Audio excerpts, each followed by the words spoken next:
नमस्कार मंडळी, तर कशा आहात सर्व. तर आज आई बनवणार आहेत खेकड्याचा मस्त झणझणीत रस्सा आणि ओले बोंबील फ्राय. तर मग चला रेसिपीला सुरुवात करूया. तर बघू शकता इकडे मार्केटमधून बोंबील, ओले बोंबील आणि खेकड्या आहेत त्या आणून घेतलेल्या आहेत. त्यांचे अंगठे आधीच मोडून आणलेले आहेत, त्यामुळे ते साफ करायला आता सोपं जाईल. तर बघू शकता खेकडे किती मोठे आहे. त्याच्या अंगठ्यावरूनच कळते की खेकडा म्हणजे किती चांगला आणि भरलेला खेकडा असेल की खायला तेवढीच मजा येते. तर मग आता चला फटाफट यांना साफ करून घेऊया.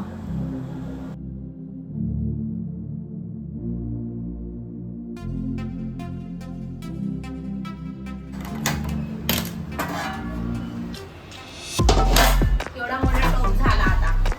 आणि इकडे बघा मसाला झालाय, हे धुवून झालंय सगळे.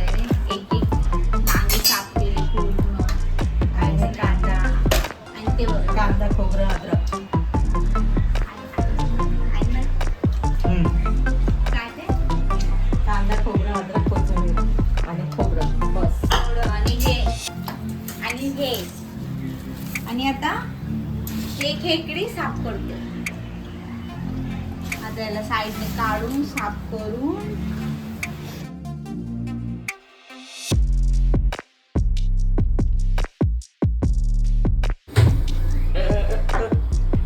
पहिलं हे काढायचं, याचं हे काढायचं, पहिलं याचं हे काढायचं असं. पहिलं हे काढायचं, इथे चाकू टाकायचं, हे असं करायचं. झालं. हा खेकडा असा खुलतो. ठीक आहे. हे वरचं वेगळं ठेवायचं आणि हे याच्यामधून हे जे आहे ना वरचं ते काढायचं सगळं एक एक एक एक. हे पूर्ण साफ करायचं. आणि हे जे आहे ना तोंड खेकड्याचं हे पण काढायचं. हे पण काही कामाचं नसतं.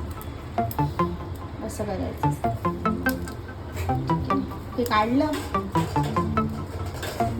2 मिनिटांनी या. तर बघू शकता इथे आता आपले खेकडी चांगल्या साफ करून झालेल्या आहेत. खाडीच्या खेकडी असतात, त्याच्यामुळे यांना थोडं चांगलं साफ करून घ्यायचं असतं आणि त्यांच्यामध्ये जी माती असते ती प्रॉपर आपल्याला काढून घ्यायला लागते. तर आता इथे एका साईडला खेकडी पण साफ करून झाल्यात. त्यानंतर त्यांची अंगठी वगैरे पण मी चांगले धुवून घेतलेत, म्हणजे माती लागली नाही पाहिजे.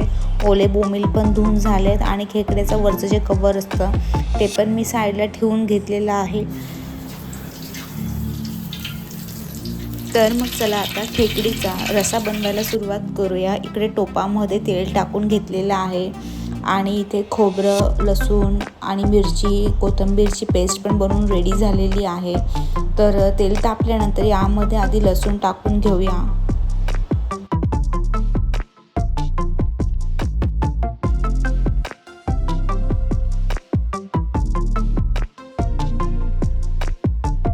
पहिले लसूण चांगले टाकून घ्यायचे.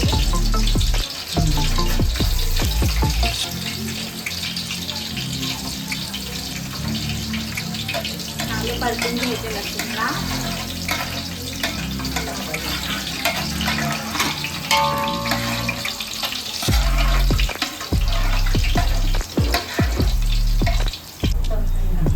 लसूण चांगली फ्राय झाल्यानंतर जे खोबरं, कोथिंबीर, अद्रक, लसूणची पेस्ट आहे ती पण आता यामध्ये टाकून घ्यायची आहे आणि याला चांगलं तेल येस तर आपल्याला भाजून घ्यायचं आहे.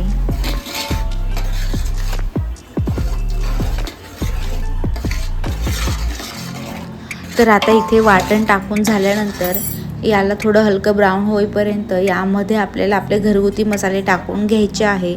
तर मी यामध्ये आपली चटणी, हळद आणि घरी जे आपले मसाले असतात, घरगुती मसाले असतात तेवढंच टाकून घेणार आहे. जास्त मी याच्यामध्ये दुसरा कोणता मसाला वापरणार नाही आहे, कारण की आम्हाला सूपच बनवायचं आहे जे की पिण्यासाठी खूप छान लागतं. जर तुम्हाला पाहिजे तर तुम्ही तुमचे दुसरे मसाले पण वापरू शकतात. मसाले टाकून झाल्यानंतर याला चांगलं परतून घ्यायचं आहे, जेणेकरून मसाला पण आपला चांगला फ्राय होईल. त्यानंतर यामध्ये थोडी कस्तुरी मेथी टाकून घ्यायची आहे. त्याच्याने खेकड्याचा जो सूप आहे त्याला खूप वेगळीच चव लागते. आणि प्यायला पण खूप मस्त लागतं. त्यामुळे ते पण याच्यामध्ये टाकून त्याला पण चांगलं आपल्याला परतून घ्यायचं आहे. तर बघू शकता इथे आता आपलं जे वाटण आहे ते चांगलं फ्राय झालं आहे आणि याला तेल पण सुटलेलं आहे. तर ते खाली लागायला नको म्हणून त्याला 2 मिनटात परतायला लागतं.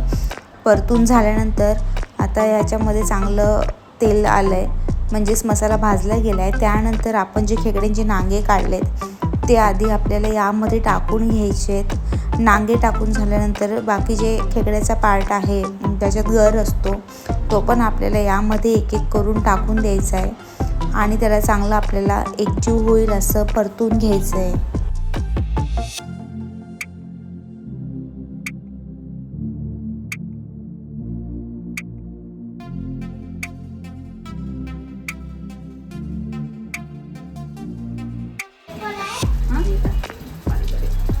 हे फक्त रस्सा पिण्यासाठी तुम्हाला हे ना.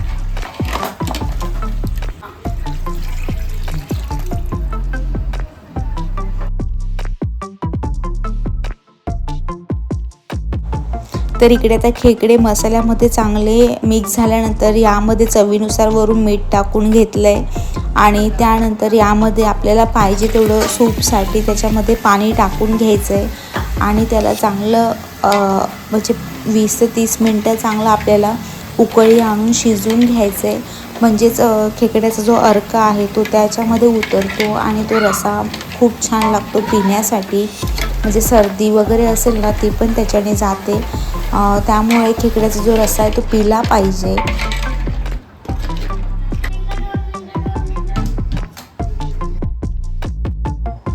तर बघू शकता इथे आता खेकडे आपली चांगली शिजून म्हणजे थोडं मंद आचेवर ठेवून कमी पाणी टाकून शिजवून घेतलेली आहे आणि त्यानंतर आता यामध्ये आपल्याला सूप बनवण्यासाठी जेवढं सूप पाहिजे तेवढं पाणी टाकून घ्यायचं.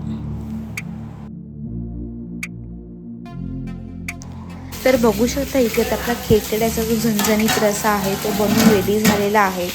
याला भातासोबत खाऊ शकता, नाही तर डायरेक्ट असं पण पिऊ शकतात.